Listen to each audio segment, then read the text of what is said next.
Guys, क्या shampoo इस्तेमाल करने के बावजूद भी आपका हेयर फॉल होता है, यानी कि बाल झड़ते हैं? अगर ऐसा है तो आपका शैम्पू इस्तेमाल करने का तरीका शायद सही नहीं है। कैसे, मैं आपको बताता हूं। देखिए, अगर बिना तेल लगाए आप लोग शैम्पू इस्तेमाल कर रहे हैं तो उससे आपके बाल ड्राई होते हैं और उसी से आपके बाल झड़ने लगते हैं। इसीलिए शैम्पू इस्तेमाल करने से 1 घंटा पहले आप चंपी जरूर करें, यानी कि अपने बालों में तेल जरूर लगाएं। इससे आपके बाल सॉफ्ट होंगे और मजबूत भी होंगे।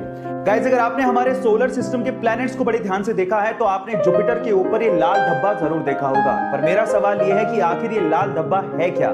नहीं, ये कोई लाल चट्टान नहीं है, बल्कि ये 350 सालों तक, जी आप ठीक सुन रहे हैं, 350 सालों तक एक्टिव रहने वाला एक तूफान है। और इस तूफान का साइज इतना बड़ा है कि इसमें हमारी धरती तक पूरी की पूरी समा सकती है। गाइस, ये ह्यूमंस की जानकारी के हिसाब से अब तक का सबसे लंबा एक्टिव रहने वाला तूफान है। अर्थ पर 1994 में हैरिकेन जोन्स नामक एक तूफान आया था, जो कि मात्र 31 दिनों तक ही एक्टिव था, जबकि ये तूफान 350 सालों से जुपिटर के ऊपर एक्टिव है। गाइस, आपको ये फैक्ट जान के कैसा लगा चैट सेक्शन में जरूर लिखिएगा। कार्तिक आर्यन अपनी नई कार लैम्बोर्गिनी उर्स को लेके चर्चा में, और उसकी 3 वजह है। सबसे पहली वजह है उस कार की कीमत। कार्तिक आर्यन ने लैम्बोर्गिनी उर्स के लिए लगभग 4.5 करोड़ रुपए चुकाए हैं।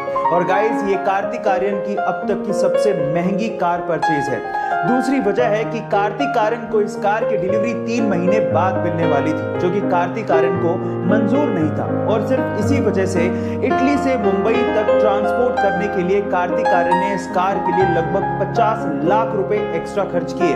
और तीसरी वजह है कार को खरीदने के बाद उनके द्वारा डाला गया सोशल मीडिया पे कैप्शन। कार की डिलीवरी मिलने के बाद कार्तिक आर्यन ने सोशल मीडिया पे लिखा, ले ली, पर शायद मैं महंगी चीजों के लिए नहीं बना हूं। गाइस, आपका इसके बारे में क्या ख्याल है चैट सेक्शन में जरूर लिखिएगा। मैक्सिको में एक बहुत ही रहस्यमयी जगह है जिसका नाम है द जोन ऑफ साइलेंस। अब क्या खास है इस जगह में, मैं आपको बताता हूँ। यहाँ पर घड़ियों की सुइयां अचानक से रुक जाती हैं, रेडियो के सिग्नल काम करना बंद कर देते हैं, कंपास की सुई चारों तरफ घूमने लगती है और आपके मोबाइल के सिग्नल वो भी पूरी तरह से ठप पड़ जाते हैं, यानी कि पूरा का पूरा कम्युनिकेशन एकदम ठप। सबसे मिस्टीरियस बात यह है कि the zone of silence, Bermuda triangle और गीजा के पिरामिड वर्ल्ड मैप पे एक ही लाइन पे हैं, यानी कि तीनों मिस्टीरियस जगह अलाइंड हैं। ये मिस्टीरियस फैक्ट सुन के आपको कैसा लगा चैट सेक्शन में लिखना मत भूलिएगा।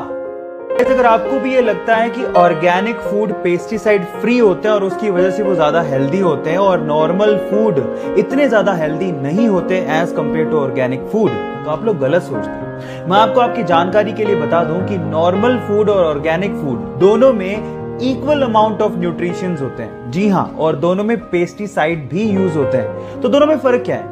दोनों में फर्क सिर्फ इतना है कि ऑर्गेनिक फूड में जो पेस्टिसाइड यूज किया जाता है वो नेचुरल होता है, ह्यूमन मेड नहीं होता। इनफैक्ट अगर आप नॉर्मल सब्जियों को भी उतनी शिद्दत से धो के पका के खाओगे तो वो उतने ही हेल्दी होते हैं जितने की ऑर्गेनिक फूड होते हैं। सो ये इंटरेस्टिंग फैक्ट जान के आपको कैसा लगा चैट सेक्शन में लिखना मत भूलिएगा। आप लोगों ने लाइफ इंश्योरेंस, हेल्थ इंश्योरेंस और ऐसी बहुत सारी इंश्योरेंस पॉलिसीज के बारे में सुना होगा। जब आपको इन चीजों में नुकसान हो जाए तो आप कंपनी से क्लेम कर सकते हैं और वो आपको बदले में पैसा देती है। लेकिन क्या हो अगर कोई एलियन आपको नुकसान पहुंचा दे? क्या इसके लिए कोई इंश्योरेंस पॉलिसी के बारे में आपने कभी सुना है? शायद कभी नहीं सुना होगा। लेकिन यूएस के फ्लोरिडा में एक एजेंसी ऐसी है जो एलियन एब्डक्शन पॉलिसी प्रोवाइड करती है, और वो भी मात्र $20 में। इसका मतलब ये है कि अगर कोई एलियन आपको किडनैप करके ले जाए तो आपकी लाइफ इंश्योर्ड होगी। पहली शर्त यह है कि अगर आप इसको क्लेम करना चाहते हैं तो आपका किडनैपिंग के बाद अर्थ पे होना जरूरी है। और दूसरी शर्त सुन के आप शायद हैरान रह जाएंगे। इसको क्लेम करने के लिए आपको जिस एलियन ने किडनैप किया है उसका सिग्नेचर आपके पास होना बहुत ज्यादा जरूरी है। अगर इंडिया में कोई ये पॉलिसी बेच रहा होता तो लोग जरूर पूछते कि मेरे माथे पे कुछ लिखा है क्या। खैर, आपको ये फैक्ट जान के कैसा लगा चैट सेक्शन में लिखना मत भूलिएगा।